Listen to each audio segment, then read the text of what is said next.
Coucou les amis, j'espère que vous m'entendez bien. Aujourd'hui, on va faire un tuto rapide sur Fusion 360 d'une pièce que j'ai récupérée sur le site de Creadin. Je vous conseille d'aller justement visiter ce site. Je vous mettrai ses coordonnées à l'écran. Alors, on va faire cette pièce-là. Donc, je vais vous montrer le plan et vous verrez par l'intermédiaire de cette caméra-là. Alors, on va essayer de... Je vais vous le montrer comme ça. Ça, c'est mon plan à moi qui va me servir d'aide-mémoire. Et vous, je vais vous montrer... euh, voilà, à l'écran. Maintenant, vous voyez le plan. On va partir sur Fusion 360 tout de suite. Voilà, sans perdre de temps. Et on va aller créer cette pièce, qui est ni plus ni moins qu'une vis avec une boule et puis un boulon. Alors, il y a plusieurs méthodes pour créer cette pièce-là. Moi, je vais vous en proposer une, et vous verrez qu'on peut la faire différemment. Alors, je vais déjà commencer par créer une esquisse sur ce plan-là, et on va y mettre une ligne. Je vais faire une ligne horizontale, et la longueur de la pièce, elle fait combien? Elle fait 30 mm, 300, voilà. Donc, c'est pas une grosse pièce. Voilà, donc j'ai coté cette pièce-là. Et maintenant, je vais créer une sphère. Non, pas une sphère, un cercle. On va le mettre ici de 9 mm d'après le plan, diamètre 9, voilà. Un diamètre 9. Et je vais coter ce, ce cercle et je vais le mettre à 4,5. Voilà. Et je vais contraindre ce point avec celui-là. Voilà. Mon cercle est en place. Maintenant, on va dessiner le corps. Alors, je vais vous remettre un petit coup le plan. Donc là, on a fait la boule qui est là. Maintenant, on va faire un trait comme ça. Là, là, là, là et là. Et après, on comptera tout ça. Ok, allez, on y retourne.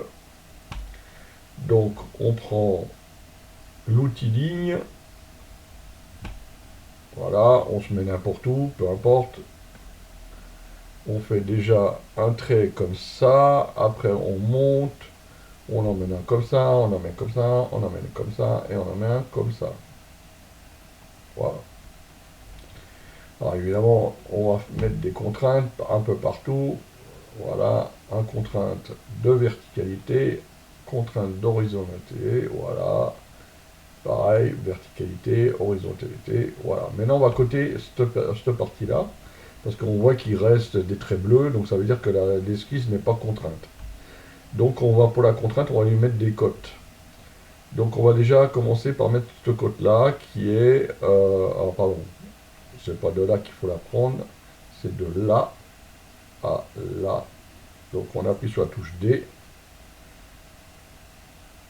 là, et on voit sur le plan qu'il y a 8,5, donc 8,5. Voilà. Ensuite, on va mettre une cote entre celle-ci, donc on va cliquer sur D. Alors 8,5, j'ai oublié d'appuyer sur Entrée. Alors attendez, hop, 8,5 et on appuie sur Entrée pour valider, autrement ça ne marchera pas. Là on met 5, c'est ce qui est l'épaisseur de l'écrou, enfin du boulon, pardon. Si on peut appeler ça un boulon, vu qu'il est apparemment il est solidaire à la pièce. Hein, donc, et là on va mettre une cote de 12. Voilà. Donc, ensuite, ici, ben, là, toutes les cotes sont bonnes. Là, la cote était déjà mise pour la bonne et simple raison, c'est que comme j'avais rentré 30, bah 30 moins 8,5, 5, etc., plus 4, 5, ça m'affichait forcément la bonne cote. Donc ici, je vais mettre une cote de... C'est un pot de 8, donc c'est 4. Et ici, je vais y mettre un diamètre, donc de 4 de 2. Voilà. Bah, visiblement, tout est bon, sauf cette hauteur-là, qui n'est pas mise encore. Alors ici, c'est une hauteur de 12. Donc 6. Voilà. Vous voyez que toute l'esquisse, elle est blanche, ça veut dire qu'elle est complètement contrainte. Et si on regarde le schéma de l'esquisse, on voit qu'il y a un petit cadenas ici qui prouve que la pièce est contrainte. Maintenant, on va enlever les parties qui ne nous intéressent pas. Donc, je prends le ciseau, je vais couper ça et cette partie-là. Et nous allons faire une révolution autour de cet axe-là. Donc, on termine l'esquisse. On fait une révolution de ce corps-là sur cet axe-là. Donc, on choisit l'axe qui est ici. Et je vais remettre le dessin. On s'aperçoit que ça ressemble à notre pièce. Sauf que à ce niveau-là, c'est circulaire, c'est pas octogonal. Donc ce qu'on va faire, je vais vous remettre, alors je vais vous remettre la bonne caméra, voilà. Ce qu'on va faire, ben, on va commencer à faire l'octogonal de cette pièce-là. Donc pour ça, on va faire OK. On va revenir sur le plan et on va faire une esquisse sur ce plan-là. Donc on choisit l'esquisse, on clique ici et on fait un plan, on fait un polygone et on se met pile poil ici. On termine l'esquisse et maintenant on va extruder cette pièce-là de 5 tout simplement. Hein. Donc on extrude cette pièce, j'ai pas pris la bonne.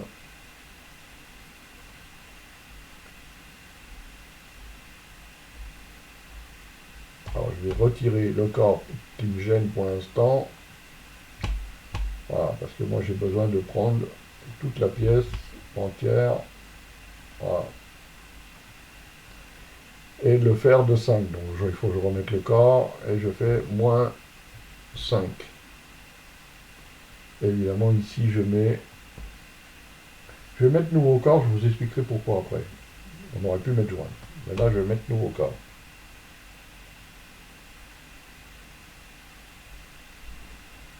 Voilà. Donc là maintenant ce que je vais faire, je vais isoler. Je vais faire le filetage d'ici. Donc ce que je vais faire, je vais créer un filetage. C'est tout bête, on clique dessus, on sélectionne ici pour qu'on voie le filetage. On se met au bon filetage qui était mis sur le plan, c'est M8 x 1. Et on enlève toute la longueur parce que, en fin de compte, on voit que c'est que sur 10. Donc ici, on va faire un décalage de 2 mm.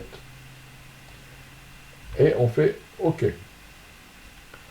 Maintenant, je regarde s'il me manque quelque chose. Ben non, la pièce, elle est quasiment finie.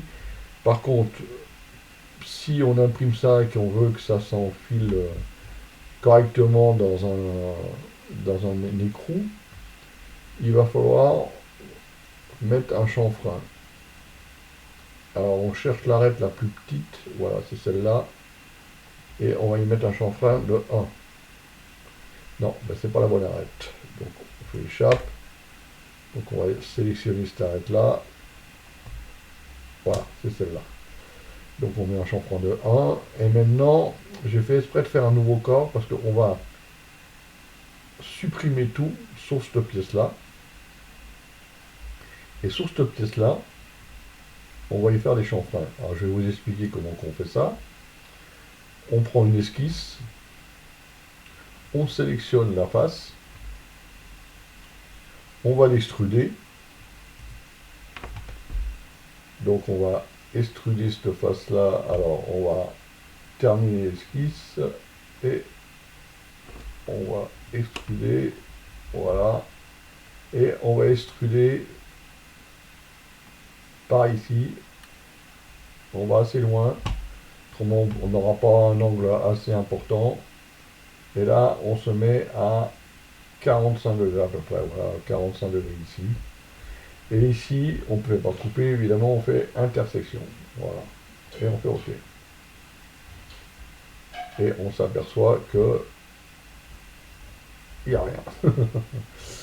Alors là, j'ai oublié de faire quelque chose, donc c'est pas très grave. Je recommence.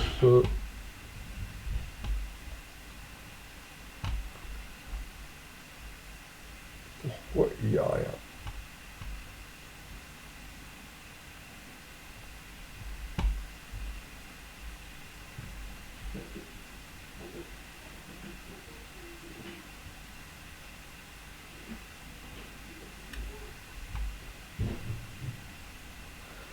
Ah bah, oui, je suis bête.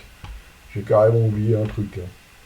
Donc sous l'esquisse, on se met ici et on crée le cercle. Si on ne crée pas la... Il faut créer un outil qui va venir... voilà. Et là on termine et c'est le cercle. Donc on prend les deux composants ici, enfin les deux faces. Là, vous allez voir, ça va nettement mieux marcher. Pareil, là on va faire 45 degrés. Déjà, on commence déjà à voir. On va se mettre à 45 degrés. Voilà. Et là, on fait intersection. Ouais, moi j'avais pris la face du moulon, donc ça ne peut pas être possible. Et une fois qu'on a fait ça, on fait OK. Et on recommence pareil de l'autre côté. Mais pour éviter de recommencer, on a une fonction qui s'appelle symétrie. Donc on va s'en servir, mais pour ça, on va construire un plan. On va prendre un plan milieu et on va prendre cette face-là avec cette face-là. Et maintenant, on va prendre, donc on fait OK. On va prendre la symétrie miroir qui est ici. Et on va sélectionner cette face-là.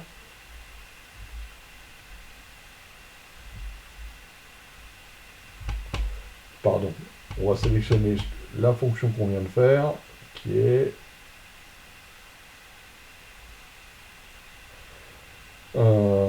qui est ici. Voilà, on la voit qui se dessine et on sélectionne le plan qu'on vient de mettre et on fait OK. Et là, il nous a fait une symétrie de ce qu'on venait de faire. On va enlever le plan, voilà, on n'en a plus besoin et maintenant on peut remettre le corps 1 et comme c'était solidaire, et ben voilà quoi. Je trouve que c'est plus esthétique comme ça. Voilà, la pièce elle est terminée. Après, on peut faire un boulon, etc. Il y a une petite chose qu'on peut faire, qui est important, c'est en impression 3D, les pas de vis standard, bah, ils sont un peu justes, hein. Donc, il faut pas hésiter à faire un décalage de face, ici.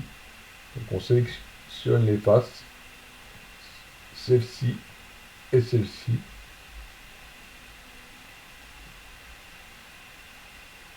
Et celle-ci.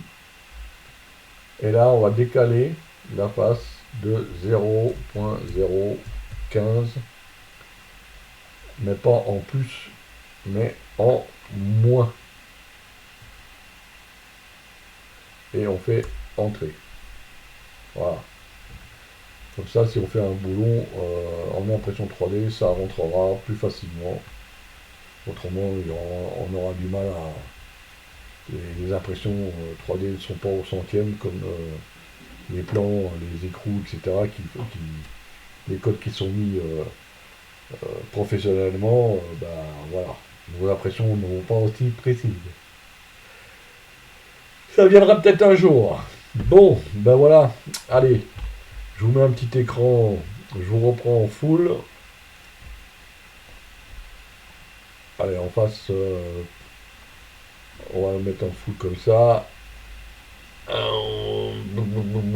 est où mon écran? Voilà, fait, je me paume dans tous les écrans. Voilà. Là, je vais vous mettre un petit écran de fin et je vous dis bah, à une prochaine, hein. Allez, ciao, ciao!